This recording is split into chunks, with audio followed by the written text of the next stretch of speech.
Good morning class. जय श्री श्याम।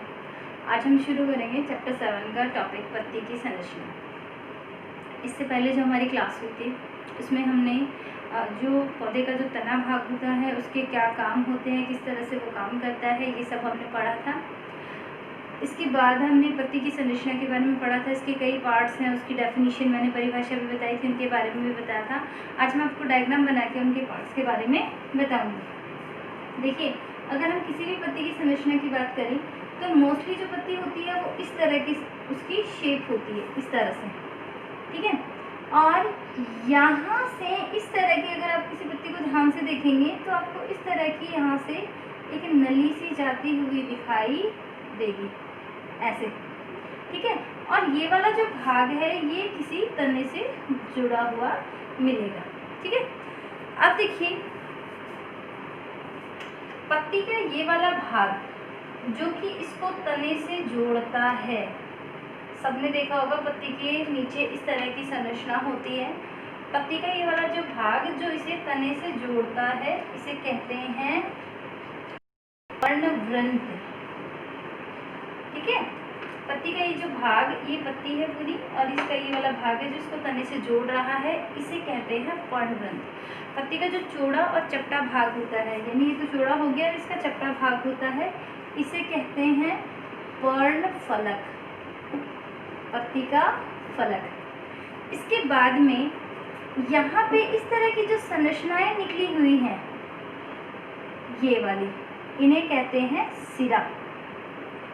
ये हो गया सिरा, और इसके बीच में ये वाला जो भाग है इसे कहते हैं मध्य सिरा।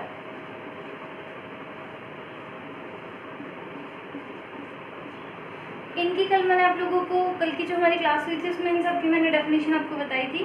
पर्णवृंत क्या होता है? पत्ती का ये वाला हिस्सा, यानी पत्ती के वाला ये वाला हिस्सा जो कि इसको तने से जोड़ता है उसको पर्णवृंत कहते हैं। और इसका चपटा, ये जो पूरा भाग है पत्ती का, इसको कहते हैं पर्णफलक। इसके बीच में जो लाइन सी दिख रही है नली सी, ये है मध्य सिरा, क्योंकि बीच में है, और इसके साइड वाली जो है वो है सिरा। अब ये जो पूरा बन रहा है इसको कहते हैं सिरा विन्यास।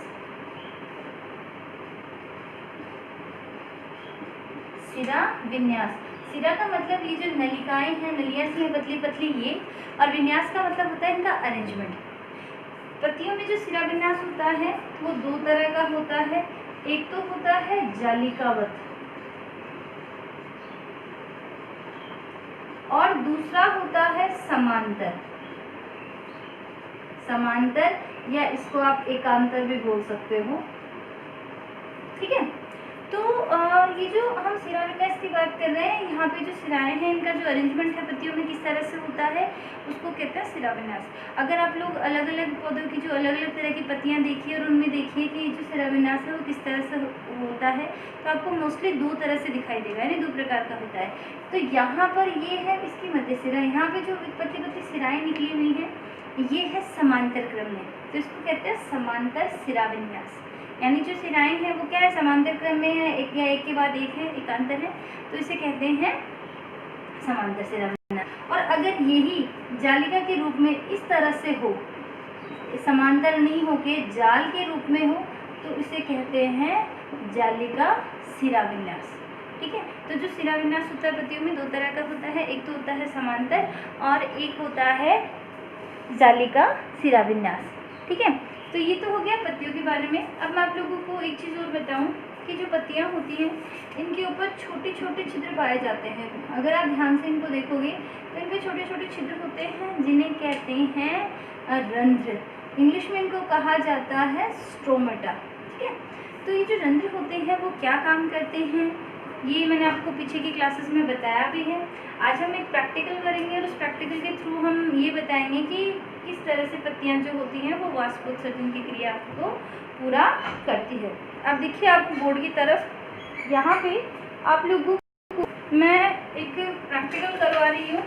आपको क्या करना है कि कोई प्लांट लेना है जो कि गमले में लगा हुआ है, इसकी आप एक ब्रांच को मान लीजिए इसकी कोई ब्रांच है जिसमें खूब सारी पत्तियां हैं, इन्हें आप एक पॉलीथीन से कवर कर देंगे। मान लीजिए ये आपने इस पर पॉलीथीन लगा दी, ठीक है, और पॉलीथीन लगा के आप इसको यहाँ से बांध दीजिए।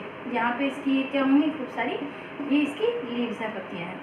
तो आप क्या करोगे, किसी गमले में लगा हुआ कोई प्लांट लेंगे, उसकी किसी एक शाखा को आप क्या करेंगे, इस पर पॉलीथीन लगाएंगे, उसको बांध देंगे और उसको कम से कम 1-1.5 घंटे के लिए आप ऐसा ही रहने दें। अब कुछ टाइम के बाद देखते हैं कि जो पॉलीथीन होता है इसके अंदर वाली सरफेस के अंदर पानी की छोटी छोटी बूंदें दिखती हैं। तो ये जो इसके अंदर वाली जो सरफेस, इस पर पॉलीथीन जो है इसके अंदर की सरफेस पे पानी की बूंदें कहाँ से आई, ये जो पत्तियाँ होती हैं क्या करती हैं, जल को वाष्प में बदलती हैं, ठीक है, वाष्पोत्सर्जन की क्रिया करती हैं। और इसके बाद ये जो वाष्प है ये इस पॉलीथीन की सरफेस से टकरा के पानी की छोटी छोटी बूंदों में बदल गई। तो इससे क्या प्रूव हो रहा है कि पत्तियाँ जो होती हैं वो वाष्पोत्सर्जन की क्रिया करती हैं। तो हम लोगों ने ये भी एक पत्ती का कार्य है जो कि हम लोगों ने आज पढ़ा है कि पत्तियाँ जो होती हैं वाष्पोत्सर्जन की क्रिया को भी करती हैं। अब देखिए हम बात करते हैं आपकी बुक में एक्टिविटी 5 जो है उसको हम आप करेंगे। यहाँ पर हम लोग पत्ती के अंदर जो है वो स्टार्च की प्रेजेंट का टेस्ट करेंगे। मैंने आपको बताया कि जो पत्तियाँ होती हैं वो प्रकाश संश्लेषण की क्रिया के दौरान क्या करती हैं, अपना खाना बनाती हैं, ठीक है, कार्बोहाइड्रेट की फॉर्म में। स्टार्च क्या है, कार्बोहाइड्रेट का एक रूप है। तो जो एक पत्ती है उसको हम क्या करेंगे, एक ट्यूब के अंदर रखेंगे। जो ट्यूब आती है, टेस्ट ट्यूब जो होती है, किसी कांच की जो पर्नली होती है उसके अंदर रखेंगे और उसमें खूब सारी स्प्रिट से उसको भर देंगे।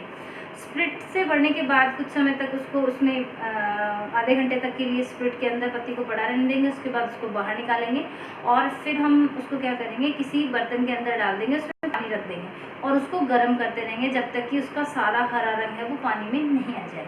इसके बाद हम क्या करेंगे, इसको बाहर निकालेंगे, अच्छे से इसको पानी से वॉश करेंगे। वॉश करने के बाद हम उसका आयोडीन टेस्ट करेंगे। मैं आप लोगों को बता दूं, मैंने आप लोगों को आयोडीन टेस्ट पढ़ाया हुआ है। तो हम जब आयोडीन टेस्ट करते हैं इस पत्ती का, तो ये जो है वो नीले या बैंगनी रंग में नहीं बदलती है।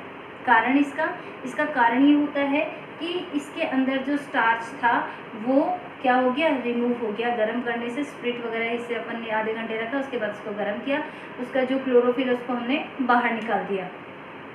अब इसमें प्रकाश संश्लेषण नहीं हुआ और इसमें स्टार्च नहीं बना या बहुत कम मात्रा में इसमें रह जाता है स्टार्च।